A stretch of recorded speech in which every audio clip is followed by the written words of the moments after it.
अस्सलामुअलैकुम, मैं हूँ हसनैन अब्बास AIOU एडवर्टाइजमेंट की जानिब से। तो डियर स्टूडेंट्स, आज की इस वीडियो के अंदर हम इस हवाले से बात करेंगे कि अल्लामा इकबाल ओपन यूनिवर्सिटी में जो पेपर होते हैं उनका पैटर्न क्या होता है और इसके अलावा कौन सा पेपर आप इंग्लिश और उर्दू दोनों में दे सकते हैं और कौन सा पेपर आप सिर्फ इंग्लिश में दे सकते हैं।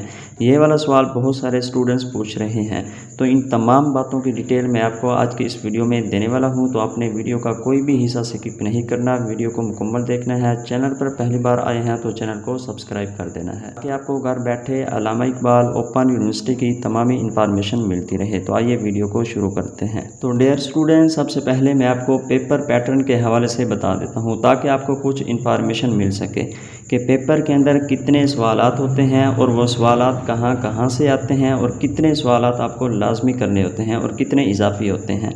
तो डियर स्टूडेंट्स, अल्लामा इकबाल ओपन यूनिवर्सिटी के अंदर अक्सर जो पेपर बनते हैं उनके अंदर हर पेपर में 8 सवालात दिए जाते हैं। जैसा कि वीडियो की स्क्रीन पर आप पिछले सेमेस्टर का एक पेपर देख रहे हैं, ये पेपर सेमेस्टर खज़ां 2021 का है और इसके अंदर 8 सवालात दिए गए हैं। तो इसी तरह अक्सर जो पेपर अल्लामा इकबाल ओपन यूनिवर्सिटी में बनते हैं उनके अंदर 8 सवालात दिए जाते हैं।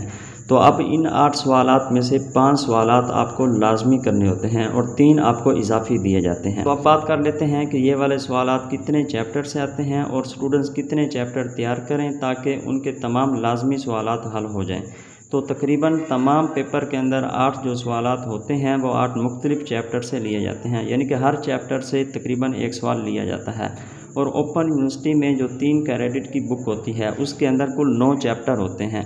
तो मैं आपको यही मशवरा दूंगा कि आप हर किताब के पहले 4 चैप्टर और बिल्कुल लास्ट वाला जो चैप्टर है उसको अच्छी तरह तैयार किया करें, क्योंकि पेपर बनाने वाला जो होता है वो ज़्यादा सवालात पहले 3-4 चैप्टर से ले लेता है और लास्ट वाला जो चैप्टर होता है उससे भी कोई ना कोई सवाल वो लाजमी उठाता है। तो इसलिए अगर आप हर किताब के पहले 3 से 4 चैप्टर और लास्ट वाला चैप्टर तैयार करेंगे तो आपके पेपर के तमाम लाजमी सवालात हल हो जाएंगे। क्योंकि 8 में से 5 सवालात करने होते हैं तो वो 5 सवालात पहले 3 चैप्टर और लास्ट वाले चैप्टर से बन जाते हैं। तो इसलिए सिर्फ इन 4-5 चैप्टर को आप अच्छी तरह देख लिया करें तो आप पेपर के अंदर बहुत अच्छे मार्क के साथ पास हो सकते हैं। तो अब बात कर लेते हैं कि कौन सा पेपर आप उर्दू में दे सकते हैं और कौन सा पेपर आप इंग्लिश में दे सकते हैं।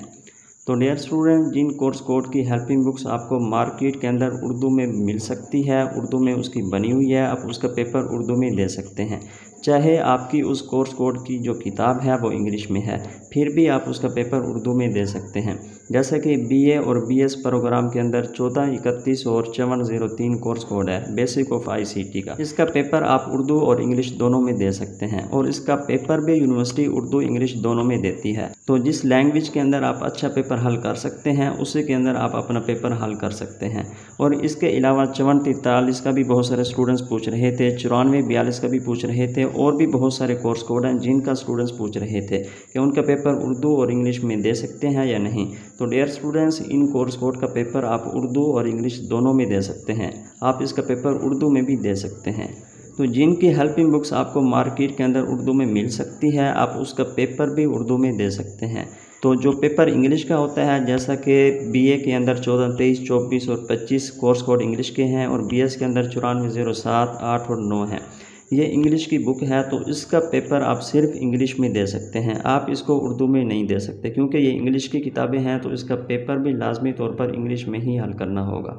और इसी तरह जो रियाजी के सब्जेक्ट होते हैं और अरबी के सब्जेक्ट होते हैं वो भी आप उर्दू में नहीं दे सकते, वो भी आपको अरबी में लाजमी हल करने होंगे। तो इंग्लिश वाली जो किताबें होती हैं अरबी की होती हैं, रियाजी की होती हैं। इसके अलावा जो आपके सब्जेक्ट होते हैं और उनकी की बुक आपको उर्दू में मार्केट में मिल सकती है, उसका पेपर आप उर्दू और इंग्लिश दोनों में दे सकते हैं। मैंने आपको इस हवाले से मुकम्मल गाइड कर दिया है। अगर आपका फिर भी कोई सवाल है तो आप नीचे कॉमेंट करके मुझसे पूछ सकते हैं। तो मिलते हैं नेक्स्ट वीडियो में। अल्लाह।